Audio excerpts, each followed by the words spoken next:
Are you right now functioning as a prophet? Is there anybody in here that can say they're right now functioning as a prophet? Okay, all right. What is the prophetic assignment that's upon your life? I'm sorry, what was the question? What is the prophetic assignment upon your life? You know what I mean by prophetic assignment? No, what you talking about? If, as a prophet, talking to you as a prophet, what is it specifically that he has assigned you to do as a prophet?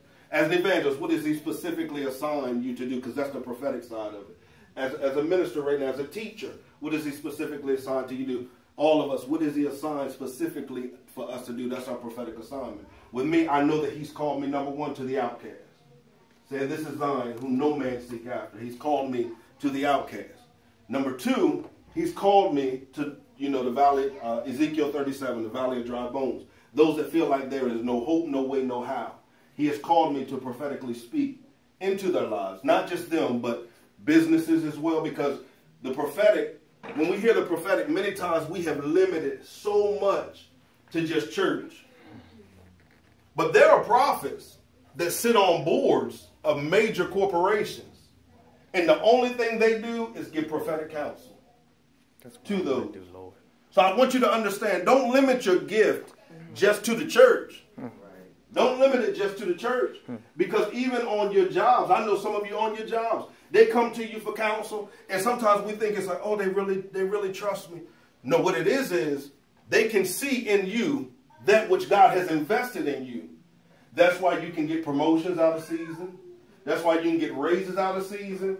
That's why you can find favor on your job. That's why it seems like the jobs that you apply for that you're not qualified for, he begins to give you those jobs because he understands there's a greater purpose to you just working on that job.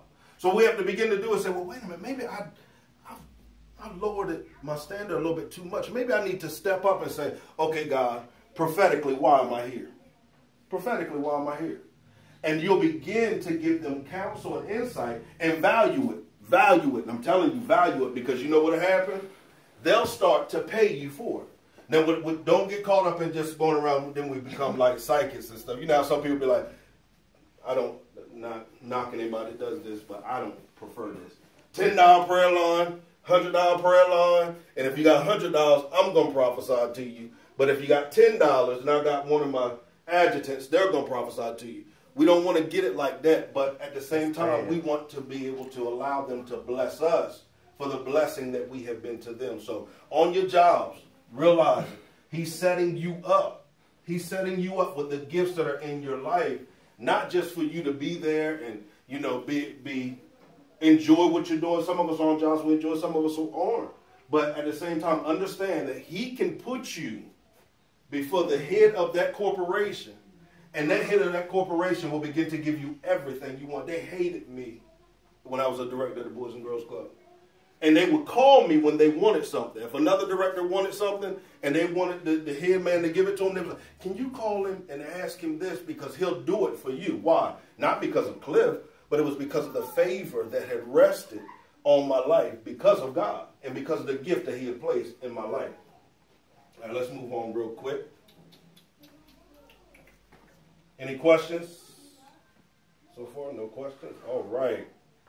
All right, we already talked about who told you that you were called by God, who told you that you were called, and then I also said, has God personally told you what he desires to do in the midst of your life? Who trained you, and who trained the one that trains you?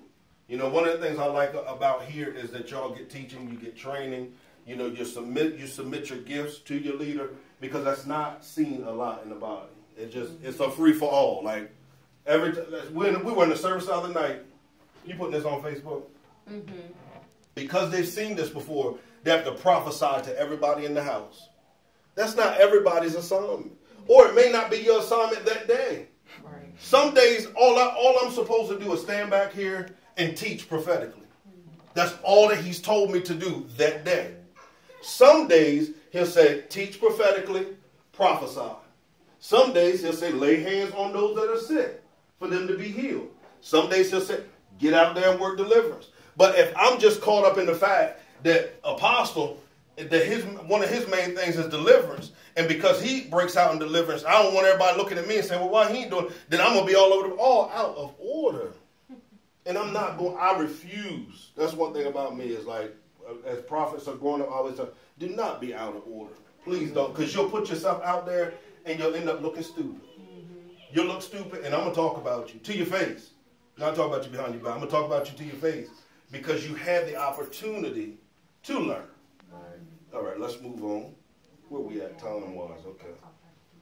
All right, I want to get to, because we're running out of time.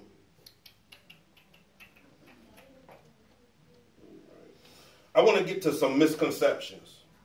There are people that don't believe that the gift of prophecy still exists today and that prophets still exist today. Have you ever encountered anybody that believes that, like, if there's no modern day prophets, there's no modern day apostles? They believe those things. Well, if you ever meet anybody like that, you can refute that with, where we at here? Ephesians 4:11 through 16. Ephesians 4:11 through 16, it lists the fivefold ministry, and it also tells you why the fivefold ministry was created.